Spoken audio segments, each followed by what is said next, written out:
নমস্কার, আমি অনির্বাণ সেন চৌধুরী আর আপনারা দেখছেন নিউজ জেন বাংলা। যাদবপুর কাণ্ড নিয়ে এসএফআই কর্মসূচি শুরু হওয়ার আগেই বহিরাগত টিএমসিপির দাদাগিরি দেখে নেব বিস্তারিত, সঙ্গে থাকুন। বর্ধমান পৌরসভার বিশৃঙ্খলা সৃষ্টির অভিযোগ কংগ্রেস নেতার বিরুদ্ধে থানায় অভিযোগ পৌরপিতা অবশেষে জামিনমুক্ত কংগ্রেস নেতা গৌরব সমাদ্দার। গত বেশ কিছুদিন আগে দেখা যায় বর্ধমান পৌরসভার সামনে জাতীয় কংগ্রেসের পক্ষ থেকে একটি কর্মসূচি রাখেন। সেখানে দেখা যায় বর্ধমান পৌরসভার ভেতরে ঢুকে পৌরসভার চেয়ারম্যান থেকে শুরু করে বিভিন্ন আধিকারিকের ঘরে কুম্ভের জল ছেটানো হয় দুর্নীতির অভিযোগ এনে। পরবর্তীতে বর্ধমান পৌরসভার চেয়ারম্যান পরেশ চন্দ্র সরকার পৌরসভার সরকারি কর্মীদের কাজে বাধা দেওয়ার অভিযোগে রাজ্য কংগ্রেসের সদস্য গৌরব সমাদ্দারের নামে একটি মামলা করেন। আজ সেই মামলার জামিন পেয়ে মহাত্মা গান্ধী ভগৎ সিং এর প্রতিকৃতি নিয়ে একটি মিছিল করে বর্ধমান শহরের কার্জন গেটে এসে সংবাদ মাধ্যমের মুখোমুখি হয়ে গৌরব সমাদ্দার জানান, বর্ধমান শহরের বিভিন্ন জায়গায় অবৈধ নির্মাণ নিয়ে সরব হয়ে জাতীয় কংগ্রেসের পক্ষ থেকে একটি কর্মসূচি রেখেছিলাম।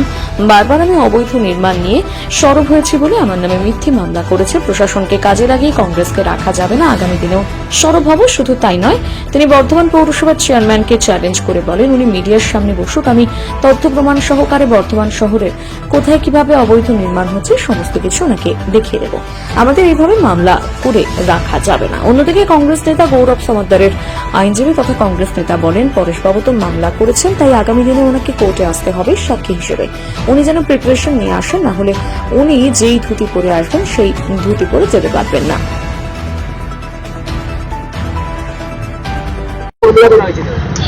গত 24শে ফেব্রুয়ারি আমরা জাতীয় কংগ্রেসের পক্ষ থেকে পৌরসভায় একটা অভিযান করেছিলাম। সেই অভিযানকে ভয় পেয়ে আমাদের অভিযানটি ছিল বর্ধমানে যে অবৈধ নির্মাণ ব্যাঙের ছাতার মতো গজিয়ে উঠছে তার বিরুদ্ধে আমরা অভিযান করেছিলাম, এবং সেই অভিযানকে ভয় পেয়ে পৌরপতি কোনো রকম সদ উত্তর না দিতে পেরে তিনি আজকে ভয় পেয়ে আমার বিরুদ্ধে মামলা করেছেন, যাতে আমি ভয় পেয়ে যাই, আমরা আমাদের আন্দোলনকে থামিয়ে দিই। কিন্তু উনি মূর্খের জগতে বাস করছেন।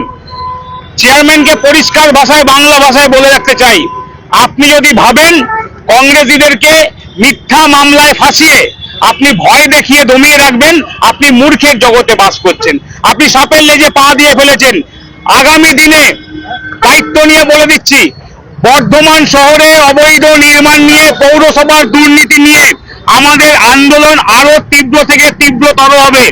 আপনার যেখানে যত মিথ্যা মামলা করা আপনি করুন, আমরা বর্ধমান পৌরসভার দুর্নীতি নিয়ে সরব হয়েছি, সরব হব, এবং আপনার মিথ্যা মামলাকে আমরা ভয় করি না। মামলাটা কি অভিযোগে করেছিল? আপনাকে ভেতরে প্রবেশ করেছিল, বিরাট করেছিল, সেই কারণে পৌরসভার পাবলিক প্লেস, সেখানে আন্দোলন করার ডেমোক্রেটিক রাইট সবার আছে। সেখানে এন্টার করার জন্য কোনো পারমিশন নিতে হয় আমার তো বাবা জানা নেই। তো সেখানে তারা মিথ্যে মামলা, তাদের কাছে যদি সত্যি তথ্য প্রমাণ থাকে, আরো টেকনিক্যাল যে ভাষায় আমার যিনি পলিটিক্যাল গুরু উনি আজকে এই অ্যাডভোকেট, উনি বিস্তারিত টেকনিক্যাল ব্যাপারটা উনি বলতে পারবেন।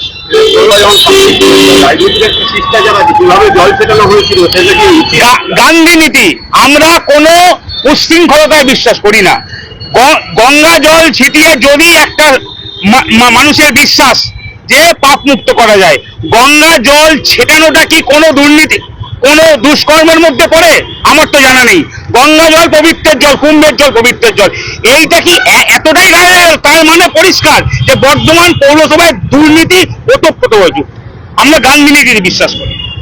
অবশ্যই কুম্ভের জল ছিল, কুম্ভের জল। একটা পরিস্থিতি কখনো জল থাকতে অভিযোগ যেটা আমি দেখলাম, আমি আজকে জামিন করালাম।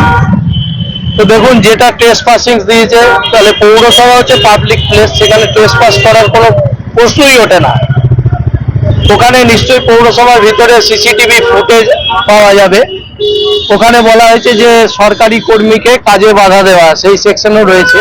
হুমকি, এই সেকশনগুলো লাগিয়েছে যেগুলো সম্পূর্ণ হাস্যস্কর। আর একটা হচ্ছে কুম্ভের জল, ওটা একটা সিম্বলিক প্রতিবাদ। জলেতে কোনো মানুষের কোনো ক্ষতি, সামান্য জল ছিটিয়ে কোনো মানুষের কোনো ক্ষতি হতে পারে বা কোনো কাজকর্মে বাধা হতে পারে, এটা আমার জানা নেই।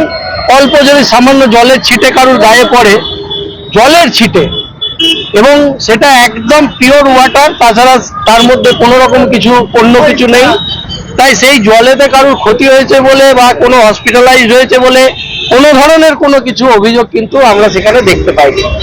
তাই এটা শুধুমাত্র এই আন্দোলনকে, এই যে দুর্নীতি, এটা গায়ে লেগে গেছে আর কি, দুর্নীতিটা গায়ে লেগে গেছে, এই আন্দোলনটাকে যাতে মানে দমিয়ে দেওয়া যায়, তার জন্য তার যে মধ্যমণি ছিল সেদিন যে আন্দোলনের নেতৃত্ব দিয়েছিল, সেই নেতৃত্ব ওপরে একটা কেস করে পুলিশি ভয়, যেটা প্রশাসনকে কাজে লাগিয়ে সমস্ত বিরোধীদের গলাকে রোধ করার যায়, একদিকে যেমন কেন্দ্র করছে ইডি সিবিআই কে কাজে লাগিয়ে, রাজ্য তেমনি পুলিশ প্রশাসনকে কাজে লাগিয়ে বিরোধীদের কণ্ঠকে রোধ করার চেষ্টা করছে।